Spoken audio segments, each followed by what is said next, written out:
Salut, bienvenue sur ma chaîne. Dans ce tutoriel, je vais vous apprendre à superposer efficacement votre gâteau avec une garniture supplémentaire. Ce que j'ai devant moi, c'est mon gâteau éponge à la framboise ici. J'ai en fait cuit ce gâteau éponge dans 3 moules séparés car il va à une amie à moi et elle préfère l'éponge à la crème au beurre. Elle est folle, non? Elle voulait plus de ratio éponge à crème au beurre. Alors ce que j'ai fait ma recette habituelle de gâteau éponge mais multipliée par 1,5 et répartie entre 3 moules et je ne couperai pas ceux-ci en deux. Je vais juste les utiliser comme des éponges plus épaisses, mais ce que je veux faire, c'est ajouter un supplément de garniture, de mon cure de citron et de framboise. Vous pouvez trouver cette recette sur ma chaîne YouTube. J'ai récemment fait un tutoriel sur cela. J'adore la combinaison de citron et de framboise, donc j'ai trempé ces gâteaux dans un sirop de citron. Ils ont la framboise cuite dans l'éponge. Et je pense qu'un accord parfait va être avec ce centre de crème de citron supplémentaire, mais ce n'est pas aussi simple que ça en a l'air. Il y a quelque chose que vous devez savoir si vous voulez ajouter une garniture. Imaginez maintenant ajouter une garniture un peu plus lâche à votre gâteau. Le gâteau va être un peu sujet à des oscillations, surtout s'il doit faire un long voyage. Alors je vais vous montrer 2 différentes façons de comment empiler et garnir vos gâteaux, avec un renfort supplémentaire pour plus de sécurité. Et vous n'aurez pas à vous soucier de toute la crème au beurre, confiture ou garniture qui déborde du gâteau. Donc, ce que j'ai déjà fait, c'est fixer le premier morceau d'éponge à mon plateau à gâteau, et j'ai ici ma crème au beurre à la meringue suisse que je pipe généralement en spirale pour obtenir cette belle couche de crème au beurre. Mais comme nous voulons cette garniture supplémentaire, ce que je dois faire, c'est créer un barrage. C'est ce qu'on appelle. Donc, je vais faire une bordure de crème au beurre qui va retenir la garniture à l'intérieur, comme ceci. Donc, en commençant par l'extérieur, faites une bordure uniforme tout autour du gâteau.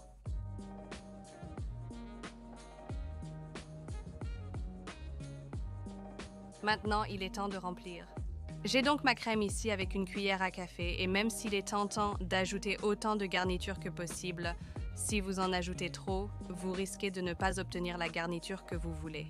Je vais ajouter un peu de crème au beurre. Pour éviter de faire glisser le gâteau, je commencerai par quelques cuillères à café et utiliserai le dos de la cuillère pour l'étaler jusqu'au bord du gâteau où se trouve la bordure de crème au beurre.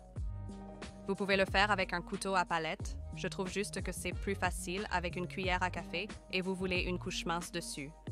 Bien sûr, vous pouvez utiliser d'autres garnitures comme de la confiture, du caramel salé qui est délicieux, tout ce que vous ne mélangeriez pas nécessairement à la crème au beurre. Et c'est aussi plaisant d'avoir cette texture en plus à l'intérieur. Vous devez faire attention à ne pas étaler la garniture trop loin pour qu'il se mélange à cette crème au beurre. Parce que si vous le faites, il risque de sortir du gâteau et cela peut causer des glissements et des dérapages, ce que nous ne voulons certainement pas.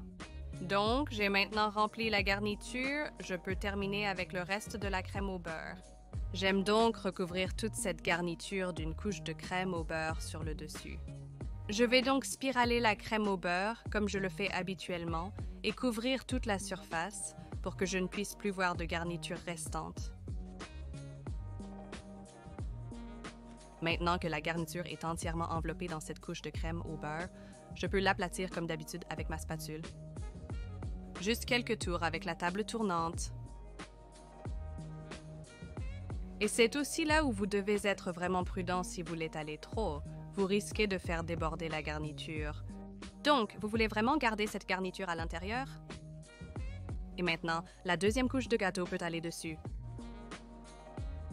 Assurez-vous qu'il est centré et répétez le processus.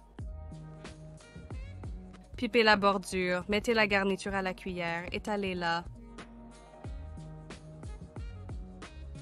Donc, j'ai effectivement vu des gens ajouter la garniture comme ça et ensuite continuer avec une autre couche de gâteau et il n'y a en fait rien de mal à cela. Mais je le vois comme une fois que vous avez coupé le gâteau, vous voulez que chaque bouchée de ce gâteau ait la même proportion de garniture d'éponge et de crème au beurre. Et imaginez juste, si le milieu n'a que la garniture et pas de crème au beurre. Donc, vous n'aurez que des morceaux d'éponge et de garniture sans la crème au beurre. C'est pourquoi je continue avec cette crème au beurre. Donc encore une fois, remplissez toute la disposition avec ma crème au beurre. Et j'ai oublié de mentionner que j'ai juste gardé cette crème au beurre saveur vanille. Je l'ai égalisée avec mon couteau à palette.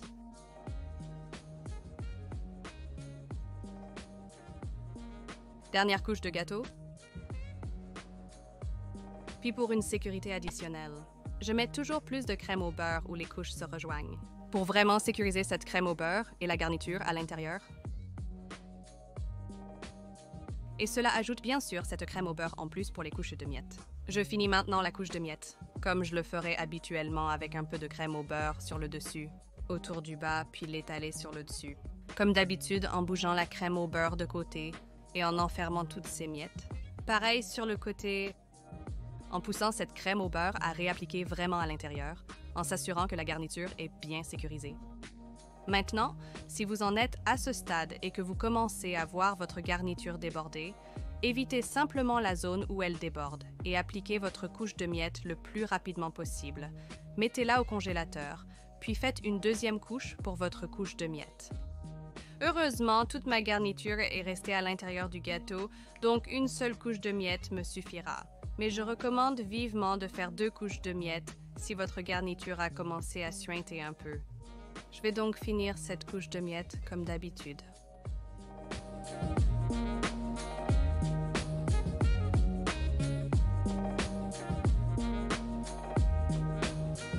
Donc, la couche de miettes a été préparée comme d'habitude et mise au réfrigérateur ou congélateur. Je vais maintenant vous montrer comment faire cela sur un gâteau de 4 pouces en utilisant une technique légèrement différente. Je vais maintenant vous montrer une autre manière d'ajouter une garniture à votre gâteau avec ces 4 pouces. Vous pouvez appliquer la même technique au gâteau de 6 pouces que j'ai précédemment réalisé, mais je conseille fortement de l'utiliser pour un format plus petit, parce que c'est un gâteau plus petit, plus fin. Il est plus susceptible de glisser partout. Je préconise fortement cette technique. Il y a une étape supplémentaire impliquée, que vous verrez. Mais la première étape est de prendre la boîte dans laquelle vous avez cuit les gâteaux, juste une d'entre elles, avec de l'acétate, et cet acétate s'adaptera à l'intérieur de la boîte comme ceci, et agira comme un mur. Et nous allons en fait construire le gâteau à l'intérieur avec l'acétate. Donc, tout d'abord, vous voulez aller mettre votre premier morceau de gâteau à l'intérieur du moule. Vous devrez peut-être le laisser tomber. Voilà. Et évidemment, comme c'est le même moule dans lequel vous avez cuit le gâteau, il s'adapte bien et confortablement. Et maintenant, ce que je vais faire, c'est exactement ce que j'ai fait avant. Je vais faire une bordure de crème au beurre autour, mais cette fois, je vais le faire à l'intérieur du moule et le faire affleurer contre l'acétate. Donc, je vais faire une bordure en touchant les acétates tout autour des côtés du moule. C'est peut-être un peu plus difficile de le garder uniforme, mais tant qu'il est à fleur contre l'acétate comme ça, c'est parfaitement bien. Maintenant, je vais simplement prendre une cuillerée de ma garniture choisie, la placer à l'intérieur et à cause du tuyau, c'est un peu plus difficile de l'étaler, mais encore une fois, j'utilise simplement la cuillère à café pour la rapprocher le plus possible du bord. Et vous pouvez toujours en ajouter plus si nécessaire, mais souvenez-vous simplement de ne pas le remplir trop épais. Ensuite, comme la dernière fois, vous voulez remplir le reste de cette couche avec du glaçage au beurre en spirale. Et pour l'instant, je vais de l'extérieur vers l'intérieur pour enfermer cette garniture qui est comme ça. Donc j'ai cette spirale de crème au beurre à l'intérieur du moule. Évidemment, c'est plus gênant d'approcher avec un couteau à palette. Mais ce que je peux faire, c'est en fait aller directement avec la deuxième couche de gâteau, comme ça. C'est toujours effrayant ce morceau. Et il suffit de pousser le gâteau vers le bas et cela aplatira cette couche. Et j'utilise toujours la boîte comme guide pour m'assurer que c'est égal. Et maintenant, je vais faire exactement la même chose qu'avant. Ajoutez les 2 prochaines couches et cette garniture.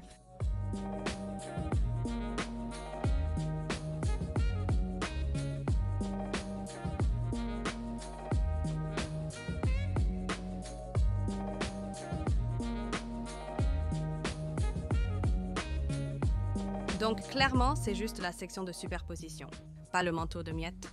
Cela doit maintenant être mis au congélateur pour se raffermir environ 10 à 15 minutes. Si votre congélateur est plein, vous pouvez le garder plus longtemps dans votre frigo, parce que cela va maintenant devenir ferme. Puis nous ferons le manteau de chapelure. Si vous l'aviez construit comme d'habitude, je suis sûre que cela aurait été une catastrophe. J'y suis déjà allée, donc je vous aide juste à faire ça, d'accord?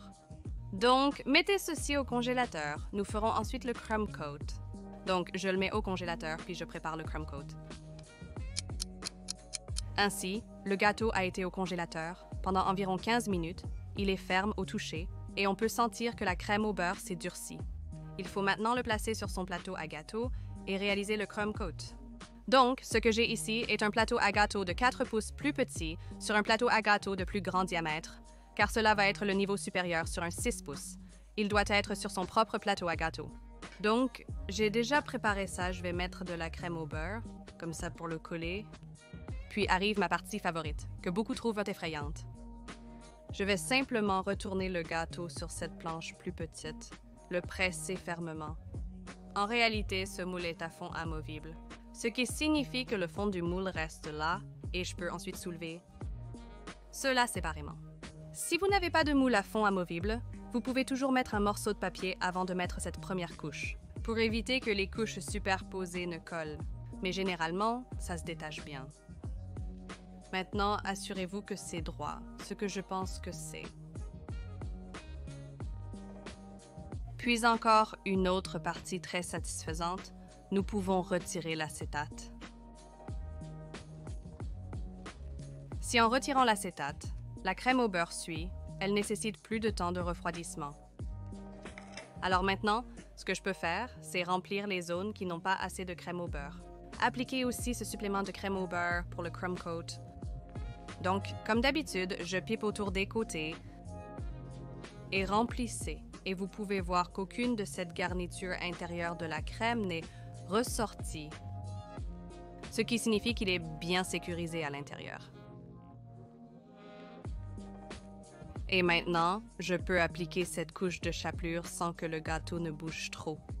Donc, même sans garniture, j'utilise toujours cette technique avec l'acétate pour un gâteau de 10 cm.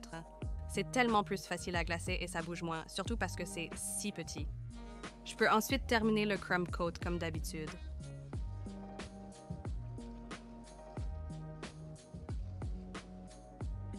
Et voilà, 2 techniques différentes pour monter votre gâteau avec cette garniture supplémentaire. J'espère que vous avez aimé et n'oubliez pas que vous pouvez trouver toutes mes recettes sur ma chaîne et bien sûr dans mon nouveau livre où je montre également comment faire cela, étape par étape avec de belles images. J'ai mis toutes les informations ci-dessous. N'oubliez pas d'aimer cette vidéo, de vous abonner et à bientôt pour plus de tutoriels.